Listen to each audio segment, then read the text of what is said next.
বন্ধুরা শুভ দুপুর। তোমরা সবাই কেমন আছো? আশা করি ভালো আছো, কিন্তু আমার শরীরটা ভালো নেই। সকালে 11:30 পৌনে 12টার দিকে ঘুমিয়েছি, মানে শুয়েছিলাম। এখন প্রায় 1:30 বাজে উঠেছি। উঠে সোজা রান্নাঘরে চলে আসলাম, মুখটা ধুয়ে, কলতলা থেকে মুখটা ধুয়ে রান্নাঘরে আসলাম। তো রান্না বসাইতে হবে। যাই হোক, শরীর ভালো থাকলেও না থাকলেও রান্না তো করতেই হবে আমাকেই। আমাদের বাড়িতে আর কেউ নেই, যতই শরীর খারাপ থাকুক, যে আমার রান্নাটা কেউ করে দিবে।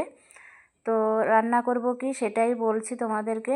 আজকে আমি রান্না করব খেসারি ডালের বড়া। দেখো, খেসারি ডালটা কিন্তু আমি সকালেই ভিজিয়ে রেখেছি, ভিজিয়ে মিক্সারে বেটে এনেছি। এদিকে দেখো, পেঁয়াজ কুচি করে কেটেছি, লঙ্কা কুচি করে কেটেছি, আর জমি থেকে আসার সময় কুমড়ো ফুল নিয়ে এসেছি। আমাদের না, অন্য একজনের চেয়ে এনেছি, উনি তুলেই দিয়েছে, আমাদের ভাগিনা হয়।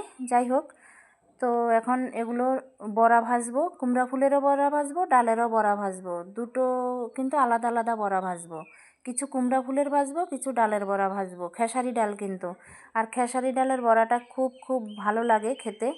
আরেকটা কি রান্না করব সেটা তোমাদেরকে দেখাবো। ছেলেকে বলছি আলু কেটে রাখতে, তো আমি যখন ঘুমাইছি ছেলে আলু কেটে চলে গেল। তো আলুতে জলও দিল না, আর কি বলবো, ধুলোও না, মানে আলুর ছোকলাটাও ফেলেনি। তো যাই হোক, ওইভাবে রান্না করব, সে তোমাদেরকে পরে দেখাবো। তো দেখো বন্ধুরা, আমি যে ডালটাকে বেটে এনেছি মিক্সিতে, সেটাকে আমি এখন মেখে নিচ্ছি। ভালো করে মাখতে হবে পেঁয়াজ টিয়াজ দিয়ে, কাঁচা লঙ্কা দিয়ে। এদিকে কিন্তু আমার হাতে না খুব অসুবিধা, জানি না হাতে কি হয়েছে। হাতে ঘা হয়ে গেছে, কি ভেন্ডি ছিঁড়তে ছিঁড়তে না কি বুঝি না, শুধু একটা হাতে, ডান হাতটার মধ্যে।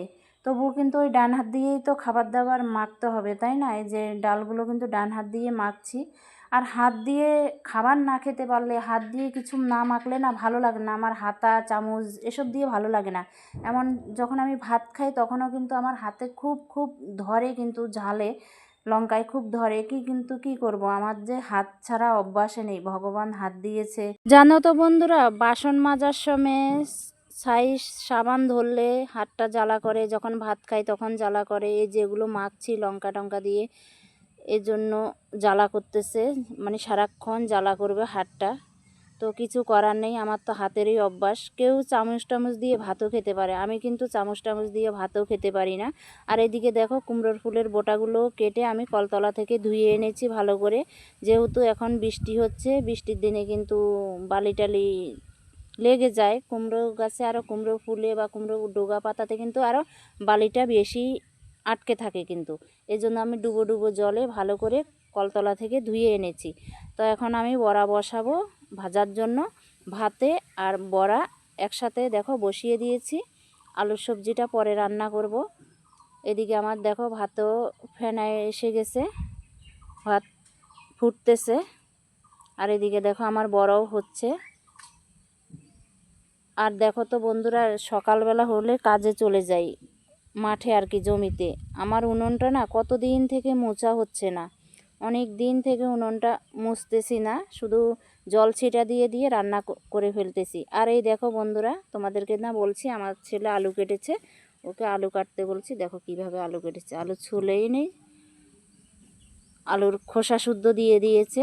আর আলুগুলোতে যখন ও জল দেয় নেই না, দেখো কালো কালো হয়ে আছে। আমি জল দিয়ে ভালো করে ধুয়েছি, আর একটু ধুতে হবে, এখনও ভালো করে ধোয়া হয়নি, কালো হয়ে গেছে। কিছু করার নেই, এভাবেই রান্না করব। আমার শরীরটা ভীষণ ভীষণ খারাপ লাগতেছে, রান্না তো করতেই ইচ্ছে করছে না, তবু কিছু করার নেই। রান্না না করলে খাবো কি, আর ওদেরকেও বা খাওয়াবো কি? নাহলে পেটে আজকে ভাত যাবে না। তো দেখো, ভাতটা নামিয়ে এখন আমি আলুর সবজিটা বসিয়ে দিব। এদিকে কিন্তু কুমড়ার ফুলের বড়া প্রায় হয়ে গেছে। এখন দেখো আমি ডালের বড়া বসিয়েছি। দেখো বড়াগুলো ছোট ছোট ছোট ছোট করে দিয়েছি। ডালের বড়া কিন্তু ছোট ছোটই ভালো লাগে, নাহলে ভিতরে হবে না। কুমড়ো ফুলের বড়া কিন্তু বড় বড় ভেজেছি। দেখো জাল নিভে গেছে, উনুনের পাত থেকে একটু সরে গেলেই জালটা নিভে যায়। যেহেতু আমি ভেন্ডির খড়ি দিয়ে জাল দিচ্ছি, তাই জালটা নিভে যাচ্ছে গেছে আর কি। এখন আবার ধরিয়ে দিয়েছি, দেখো কি সুন্দর করে জ্বলছে। কিন্তু জ্বললে কিন্তু, যখন জ্বলে জ্বলবেই, খুব ভালোভাবে জ্বলে। আর যখন নিভিয়ে যায় আবার ধরাইতে এত কষ্ট হয়। তা আলুটা আমি কষিয়ে নিচ্ছি, ভালো করে রান্না করব না, মানে সাদামাটা কোনো রকম করে রান্না করব, যাতে খাওয়াটা চলে আর কি। আমার আজকে রান্নার প্রতি কোনো, কি বলবো, কোনো ইচ্ছে নেই রান্না করতে, এখন বাধ্য হয়ে রান্না করতে হচ্ছে, তাই করছি। এজন্য ভিডিওতে আমি রান্নার সাথে সাথে ভয়েস দিতে পারি নেই আর কি, দিই নেই। এখন পরে ভয়েস দিচ্ছি বসে বসে। দেখেছো বন্ধুরা, আমার চুলও দেখে তো আমার নিজেরই কি বলবো, খারাপ লাগতেছে। এত চুলও খারাপ হয়েছে, আমি 1-2 দিনের মধ্যেই চুলোটাকে মুছতে হবে। শুধু জল ছিটা দিয়ে দিয়ে রান্না করে নিই, কী বলবো, কিচ্ছু করার নেই। আমি একা লোক, বাড়িরটাও করতে হয়, আবার সকালবেলা জমিতেও যেতে হয়। তো দেখো বন্ধুরা, হয়ে গেছে আমার বড়া ভাজা। অনেকগুলো বড়া হলো, কিন্তু যেহেতু ডাল বেশি নিয়েছি তো অনেকগুলো কুমড়ো ফুলের বড়া হয়েছে। দেখো পুরো এক থালা। বড়াগুলো কিন্তু খুব সুন্দর লাগতেছে, জানি না খেতে কেমন হবে, কিন্তু আমার কোনো খাওয়ার ইচ্ছে নেই, খেতে ইচ্ছে আমার করছে না। খুব সুন্দর দেখা যাচ্ছে। আর এই যে এগুলো হচ্ছে ডালের বড়া। বলছি না 2 রকম বড়া করব, জানি না আমার বরমশাইয়ের কোনটা পছন্দ, ওর তো আবার কুমড়ো ফুলের বড়া পছন্দ না হতে পারে। তো এই জন্য 2 রকম বড়া ভেজেছি, যে যেটা খায় খাবে। মানে ছেলেদের তো সবই পছন্দ, ছেলেরা খাবে, কিন্তু আমার বরমশাইকে নিয়ে একটু ঝামেলা। ও একটু কোনটা পছন্দ করবে কোনটা না করবে, এজন্য আমি 2 রকমই করেছি। যেহেতু ডালও বেশি করে ভিজিয়েছি, কর্তার ইচ্ছেই কীর্তন বলে না, ওর পছন্দ হলেই সব। আর এই কটা যে ডাল আছে, অন্য দিন অন্য কিছু নিয়ে বড়া ভেজে দিব। আর এইদিকে দেখো আলুর দমের সবজিটা হচ্ছে, ফুটতেছে, এখনও হয়নি। তো বন্ধুরা, ভিডিওটা আজকে অনেক অনেক বড় হয়ে গেছে, আর বেশি বড় করব না। আমারও ভালো লাগছে না আর বক বক বক বক করতে, যেহেতু এখনও শরীরটাও ঠিক হয়নি। কয়দিন পরেই কিন্তু এটাতে ভয়েস দিচ্ছি, এই ভিডিওটাতে। তো তোমরা ভালো থেকো, সুস্থ থেকো, আবার দেখা হবে অন্য একটা ভিডিওতে।